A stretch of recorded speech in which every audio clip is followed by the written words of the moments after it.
I sometimes wonder why it feels like I have to fight so viciously, or perhaps better, so desperately for life, for survival, for God.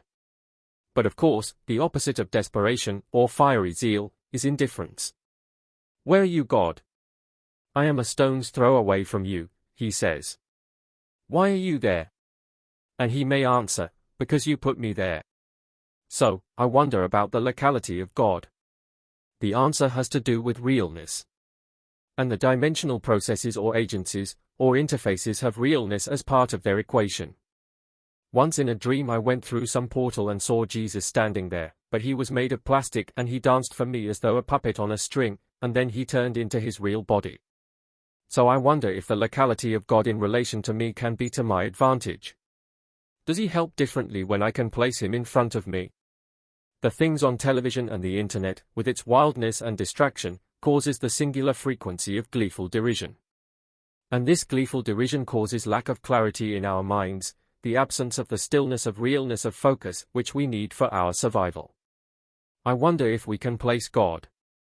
The answer must be yes, although it is mysterious, and he is omnipresent yet uses locality. Can we invoke God? Be careful here, that your mind does not fall into the neurosis of doctrine. Be wild for truth. When we rely on others for our truth, do we then not refuse to be at the edge of the cosmos, at the edge of our own precious path, at the edge of God? So, I will be a wild man, in truth. I think of a dream I had last night. I was in an old church building. A pastor was there with a strange haircut.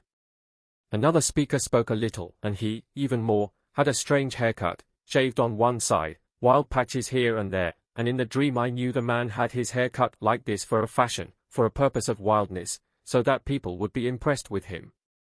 True wildness has virility, pretended wildness is impotent. Let us have the wildness of desperation, for the true truth in the light of God, and worry less about what others think. And by the way, I like wild hair, that of the natural and that of the spiritual. Returning to my question of the locality of God, I think here of something I had read. Micah Turnbow had met this angelic being, or heavenly being, in the heavens. It was a glorious white tiger, and this tiger sang a song towards Yahweh. After the song ended, the Lord Jesus appeared as though through the song itself, as I understand. To me, as I read the account, it was as if the deep devotion, which has to do with the acuteness of realness, of this song caused proximity to the locality of God himself. Perhaps we can say, for the purpose of emphasis or explanation, that God involuntarily appeared in form at that location. It is involuntary, but of course voluntary as well. Where 2 or 3 gather in my name, there I will be. Is this not hinting at the process I am pointing at? And again, God inhabits the praises of his people.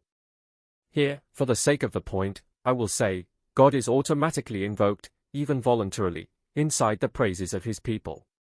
Now as the Lord started to appear within the praises of the white angelic tiger, the ground itself changed its gravity, and the dirt of the ground rose around God's feet. I am trying to find importance in this. What is all this ground stuff? When God has locality to us, he stands on top of our circumstances. The gravity changes, the circumstances bends to him. Where are you, God? And he says, I have parted a stone's throw away. Come back to me, I say. And he would say, my locality is up to you.